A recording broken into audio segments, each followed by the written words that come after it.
But it was the Queen who caught most of the blame. Her extravagance was becoming a ready explanation for the chronic financial crisis and the persistent discontent. Certains courtisans avaient dit qu'avec l'argent qu'on avait dépensé pour construire le Trianon, on aurait pu améliorer la condition de vie d'un certain nombre de paysans qui étaient pauvres réellement. The Queen remained blithely aloof and unaware. She continued to indulge her extravagant fantasies, while the French people were crying out for bread. Marie Antoinette, the Austrian, would soon acquire a new name, Madame Deficit. C'est qu'elle n'a pas fait attention à ce que l'on pouvait dire d'elle. C'est qu'elle a voulu mener sa vie comme elle l'entendait, sans faire attention à ces élémentaires, les devoirs qu'on attendait d'une reine. Est devenue si rapidement un objet de haine. The growing hatred of the Queen now took the form of underground cartoons, crude, vicious, increasingly obscene. They found an eager audience. The royal censor seemed powerless to stop them. There's a huge smuggling industry of semi-legal or totally illegal pamphlet literature coming out of Holland, coming out of London, coming out of Switzerland. A group of extremely unscrupulous, kind of scandalmonger journalists decide they can really make a fortune by slagging her off, as we would say in the British Isles. These guys found an absolutely electrical connection between sex and politics, and it's sold like hotcakes.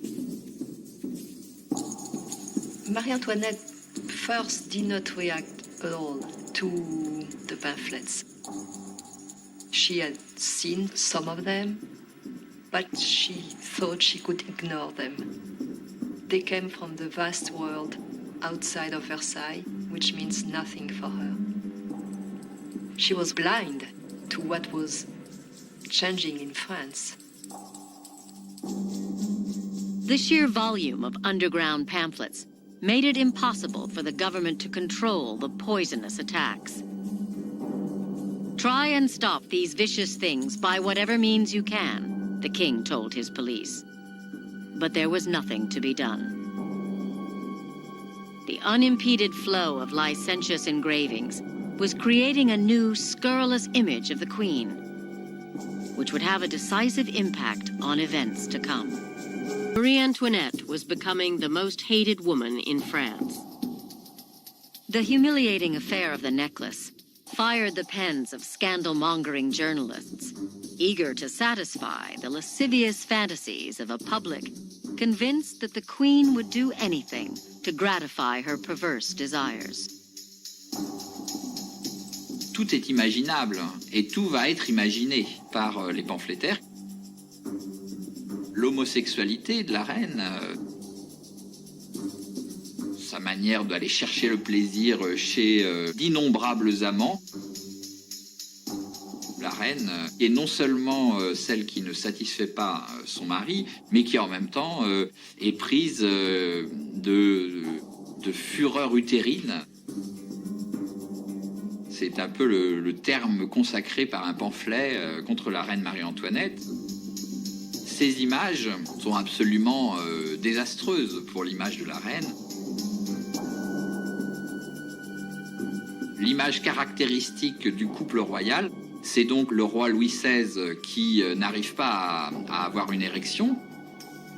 L'attaque d'impuissance contre le roi est aussi une attaque politique, puisque être impuissant pour un roi, c'est non seulement une attaque sur le corps du roi, mais c'est aussi une attaque sur la volonté politique. L'impuissance de Louis XVI, c'est aussi l'homme qui ne fait rien, l'homme qui ne sait pas prendre une décision, l'homme qui hésite. Un roi qui est incapable de gouverner sa femme est évidemment incapable de gouverner le pays. While the pamphlets were linking sexual failure with political inadequacy, The king was beset by unremitting financial problems, which neither he nor his advisors could solve. France was nearly bankrupt, and the Austrian queen, Madame Deficit, continued to absorb the blame. What do they want of me? What harm have I done them?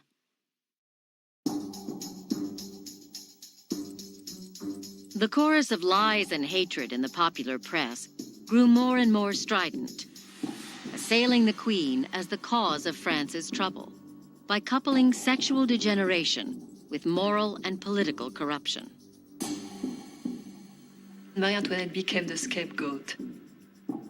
Everything which was going wrong, and there were many things, it was her fault. It was her responsibility. But it's all a question about images. It's a game with images. This new powerful thing, public opinion, was really beginning and was making a new world. She had no idea that something like that could exist. La reine n'a pas bien compris qu'on est dans une guerre d'images. Et c'est sur ce terrain-là, la reine est absolument perdante.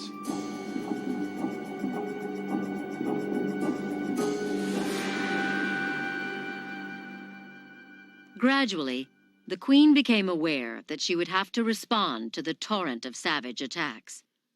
In 1787, she commissioned a portrait of herself surrounded by her children, grouped together to suggest the Holy Family. She wore a pair of simple earrings, leaving her neck bare, without a necklace.